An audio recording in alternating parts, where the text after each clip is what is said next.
예, 성경 맥잡기 오늘 28번째 이사야 다루는 시간입니다.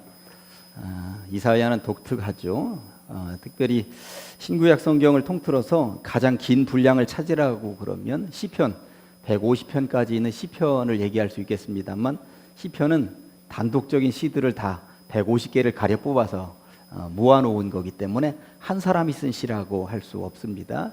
그러다 보니까 150회 편 많기는 하지만 가장 많은 분량을 쓴 사람이 누구냐 그러면 이사야죠. 이사야는 66장이라고 하는 긴 분량을 썼습니다. 오늘 이사야 이야기를 해보도록 하겠습니다. 이사야는 어떤 배경을 가지고 있는지 1장 1절 말씀을 한번 보시도록 할까요? 유다 왕, 유다, 남유다 사람이었구나 하는 걸 알 수 있죠. 유다 왕 우시야, 왕 이름입니다. 우시야, 요담도 왕 이름, 아하스도 왕 이름, 히스기야도 왕 이름이죠. 네 명의 왕을 섬겼었던 사람이구나. 시대에 아모스의 아들 이사야가 이렇게 되어 있는데, 여기서 나오는 아모스 하면 많이 친숙한 이름이죠. 다른 예언자 가운데 아모스라고 있었고 아모스서를 쓴 사람도 있는데 그 아모스는 아닙니다.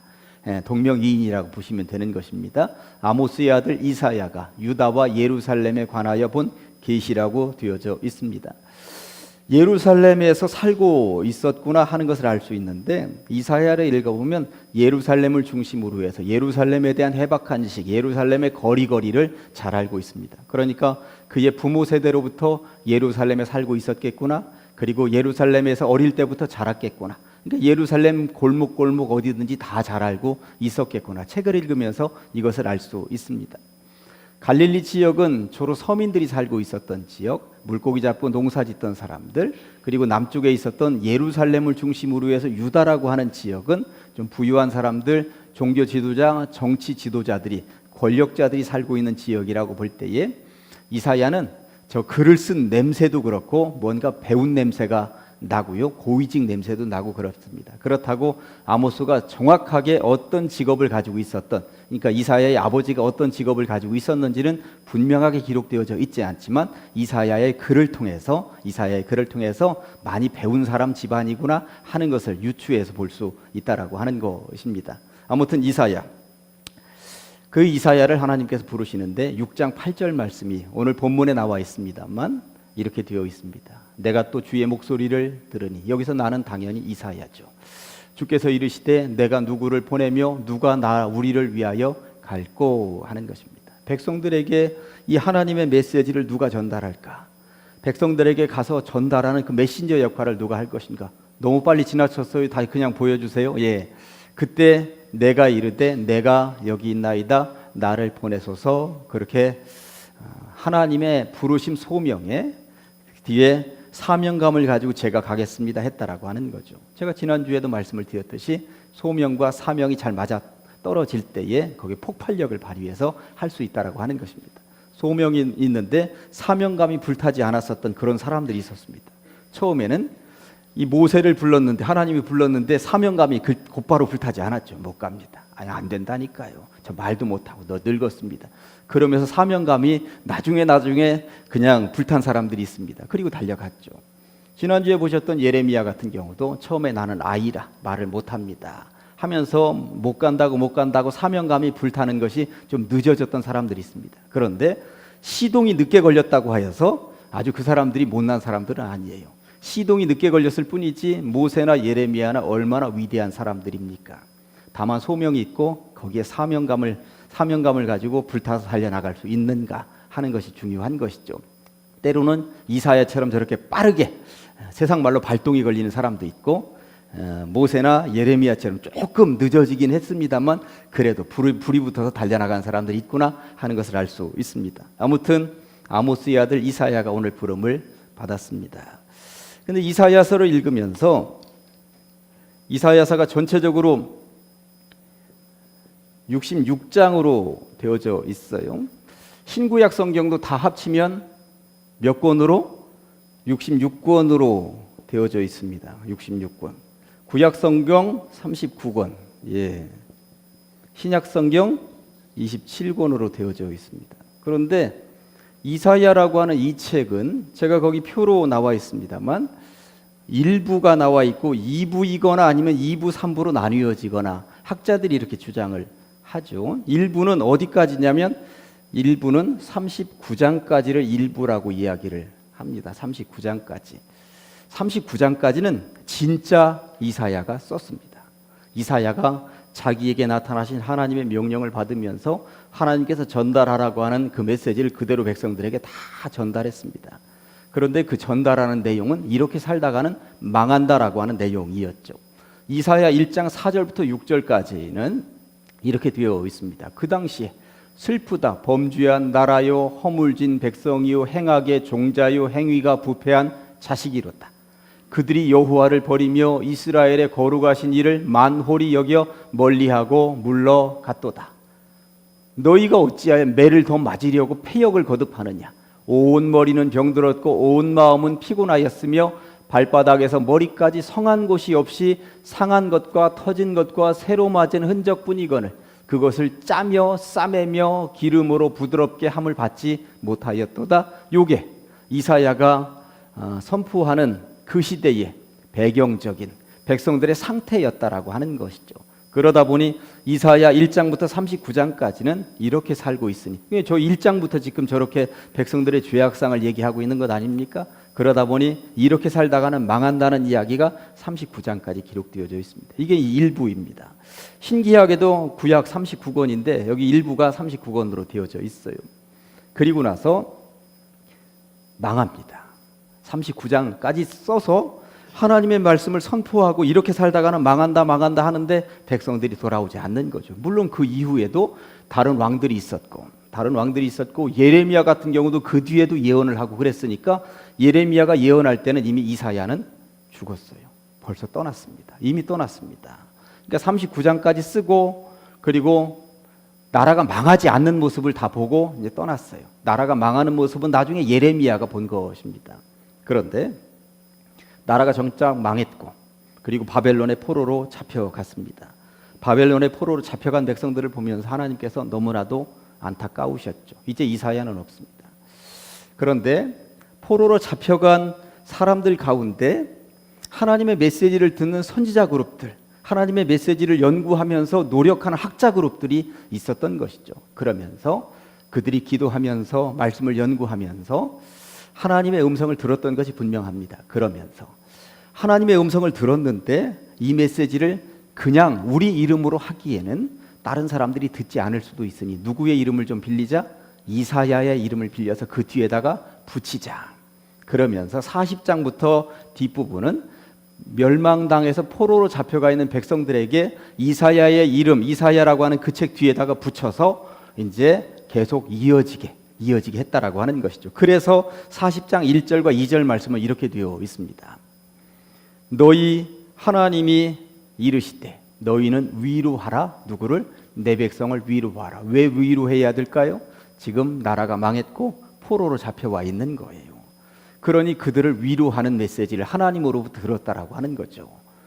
2절에 이렇게 되어 있습니다. 너희는 예루살렘의 마음에 닿도록 말하며 예루살렘의 마음에 닿도록 말하며 너무 멀리 떨어져 있어요. 그곳에게 외쳐라. 그 노역의 때가 끝났고 그 죄악의 사함을 받았느니라. 지금은 나라가 망해서 포로로 잡혀와 있지만 너희들 언젠가는 살아날 것이다. 이런 희망으로 살아보자 하면서 위로의 메시지를 그의 모든 죄로 말미암아 여호와의 손에서 벌을 배나 받았느니라. 나라 망했죠. 포로로 잡혀왔죠. 그 벌을 이렇게 많이 받았으니 그 백성 위로하면서 이제부터는 희망의 메시지를 한번 선포하자.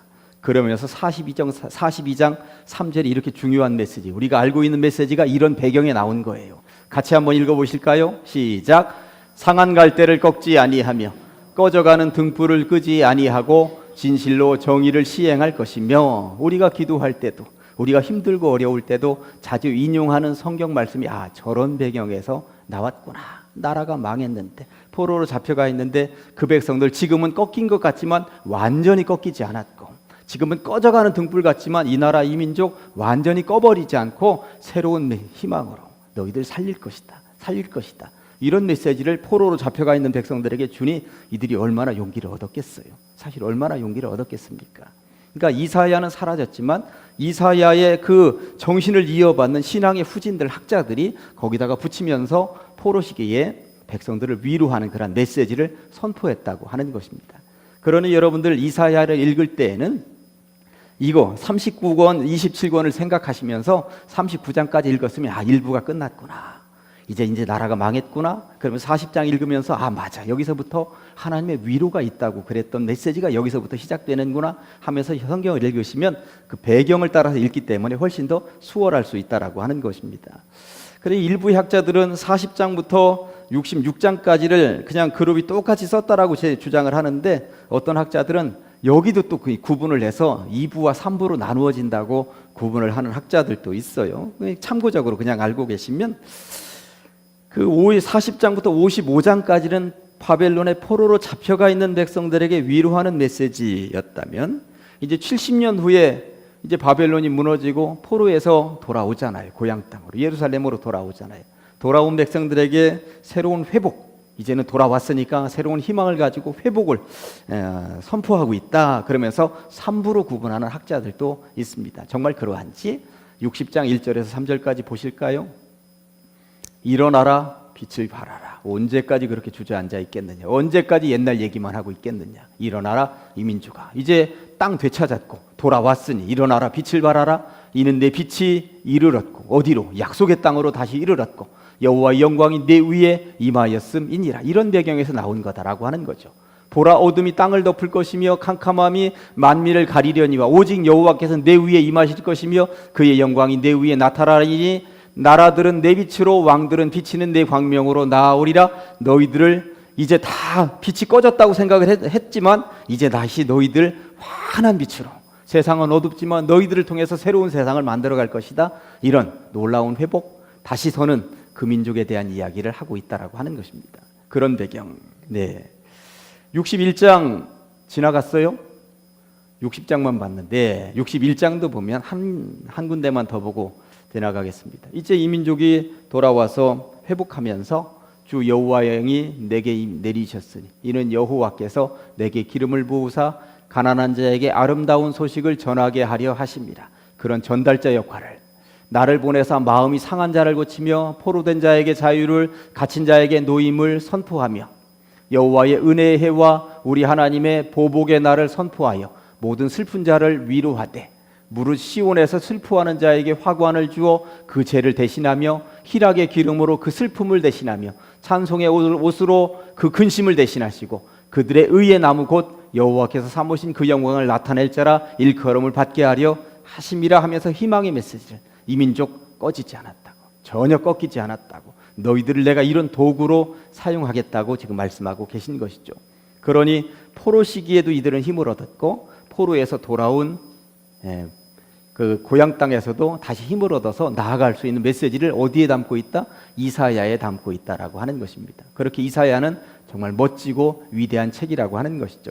아무튼 이 뒤에 있는 거 27권일 수도 있고요. 그리고 16 더하기 11권일 수도 있습니다. 둘로만 나누는 학자도 있고 셋으로 구분하는 학자들도 있습니다만 어쨌든 큰 부류는 여기서 이렇게 갈라진다. 39장까지 멸망당하기 직전, 멸망당하는 것, 그리고 이후는 회복 이런 이야기, 이사야에는 그렇게 기록되어져 있다. 그러면서 이사야에서 절대 놓쳐서는 안 되는 것 한 가지, 구약 성경에는 신약 시대에 오실 구세주에 대해서 기록되어져 있습니다. 구세주라고 하는 말을 구약 성경에서 얘기하는 히브리어로는 메시아라고 이야기합니다. 메시아. 그리고 신약 시대에는 그리스도라고 얘기하는 거죠. 그러니까 메시아라고 하는 말은 구약 성경적인 말, 그리스도라고 하는 말은 신약 성경적인 말, 그리고 구세주라고 하는 말은 우리나라 말인 거죠. 그러니까 메시아, 그리스도, 구세주라고 하는 말이 똑같은 말인 거예요.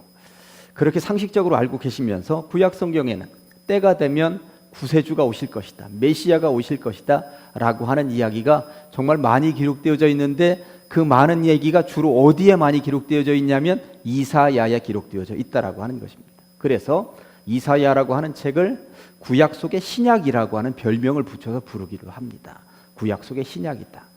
구약 성경에 예언이 되어져 있는데 그 예언이 신약 성경에 어떻게 딱딱 맞아 떨어지도록 예언이 되어 있는가, 오늘 그 이야기를 15개만, 더 많은데 15개만 제가 추려가지고 가지고 왔어요. 여러분들이 알만한 것들, 평소에 구약의 예언들이 신약에 이렇게 많이 이루어졌다더라 하는 이야기들은 들었는데 실제적으로 증명할 수 있는 게 뭐가 있는가 한번 증명을 좀 해보면서 이렇게 이루어졌다 구약의 예언 그리고 오른쪽에는 신약의 성취에 대해서 짝을 맞추어 가지고 제가 조사를 좀 해왔죠.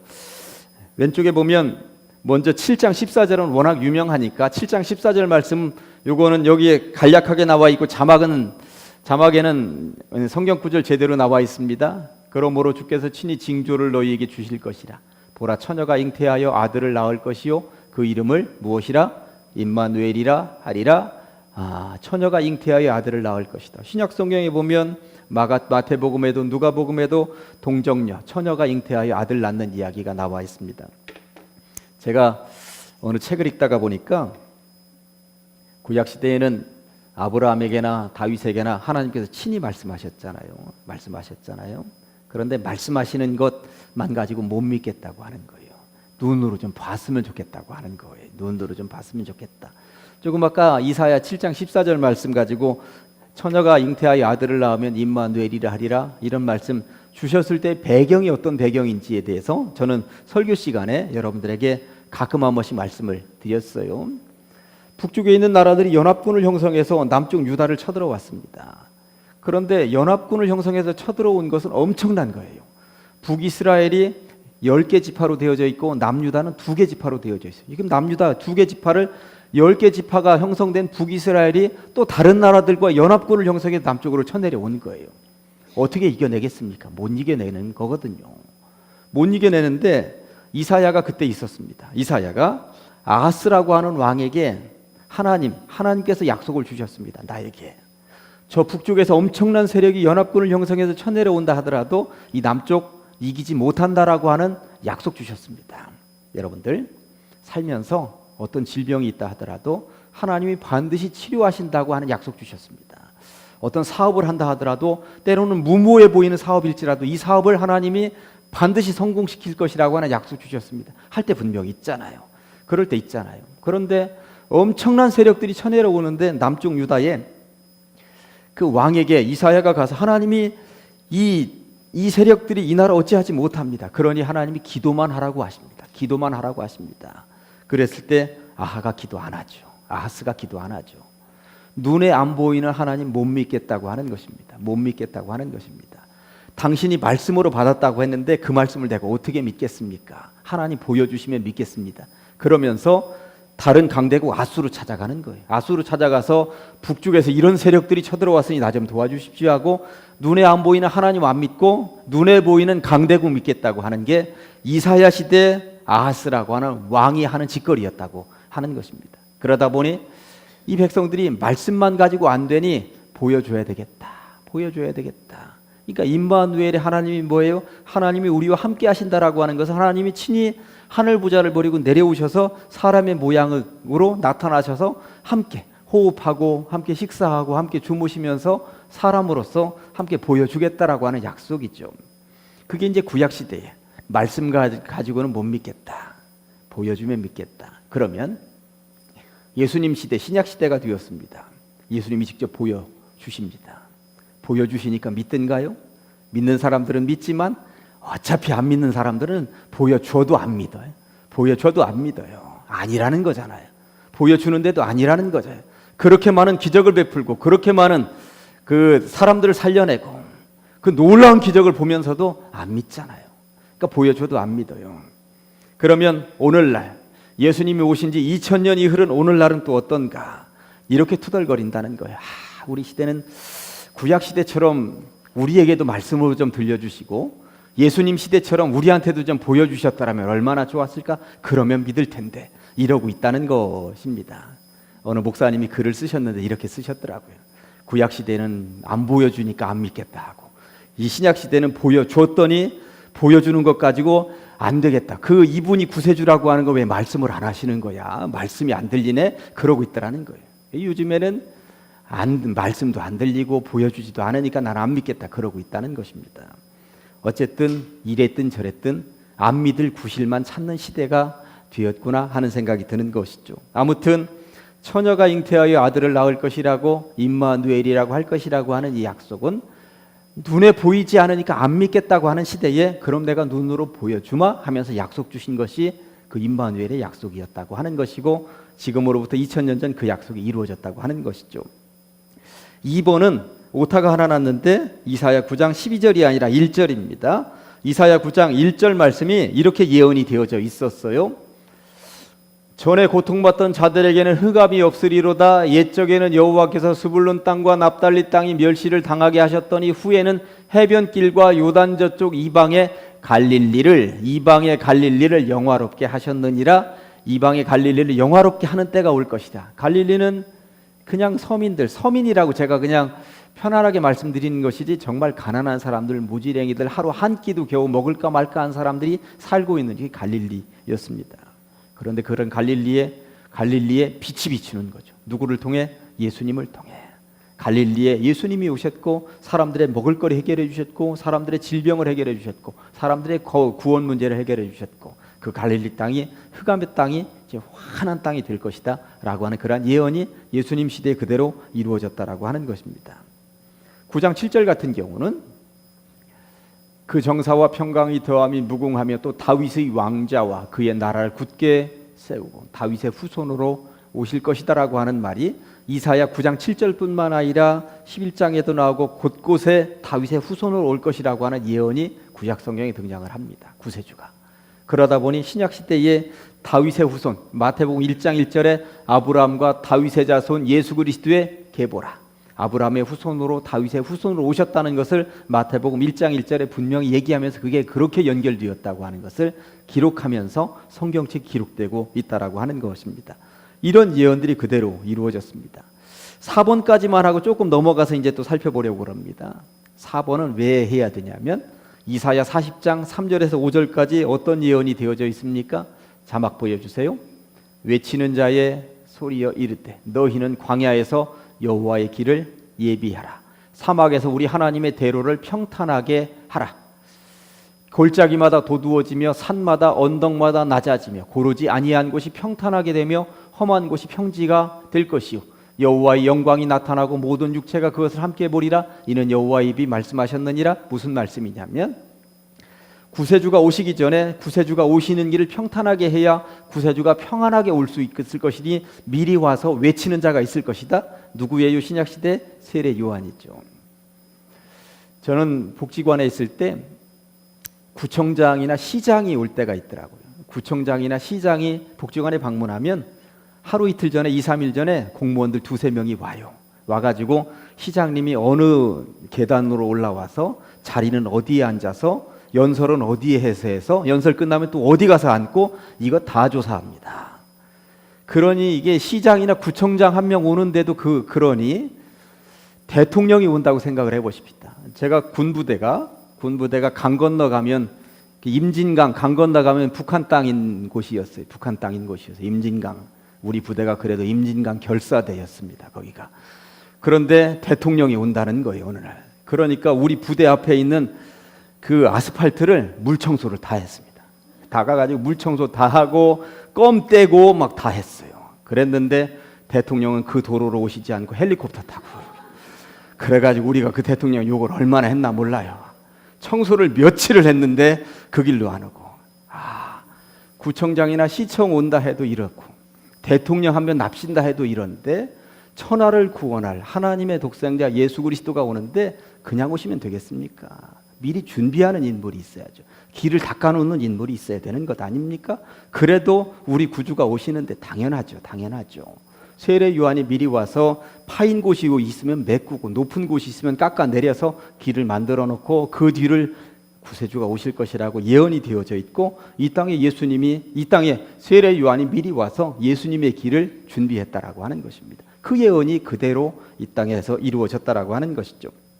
다른 이야기들도 조목조목 있습니다만 빼놓을 수 없는 것이 이사야 53장입니다. 이사야 53장으로 넘어가면 이사야 53장 1절에서 3절까지 이런 말씀, 지금 8번 얘기할 거예요. 8번. 우리가 전한 것을 누가 믿었느냐? 여호와의 팔이 누구에게 나타났느냐? 그는 주 앞에서 자라나기를 연한 순 같고 마른 땅에서 나온 뿌리 같아서 고운 모양도 없고 풍채도 없은 자. 구세주가 오시면 괜히 참 잘생기고 멋진 인물은 아닐 수 있고 그냥 보편적인 서민 같은 때로는 허름해 보이는 그런 인물일 수 있다라고 하는 것이죠. 그러니까 가끔 예수님 영화 나오면 서양 얼굴에 아주 훤칠한 미남, 파란 눈, 곱슬머리, 갈색머리, 이거 예수님 아니에요. 2000년 전으로 돌아가면 그거 정말 예수님 아니라고 하는 거예요. 예수님은 우리 같은 동양 사람, 황인종입니다. 황인종. 그러니까 그것만은 분명히 하셔야 됩니다.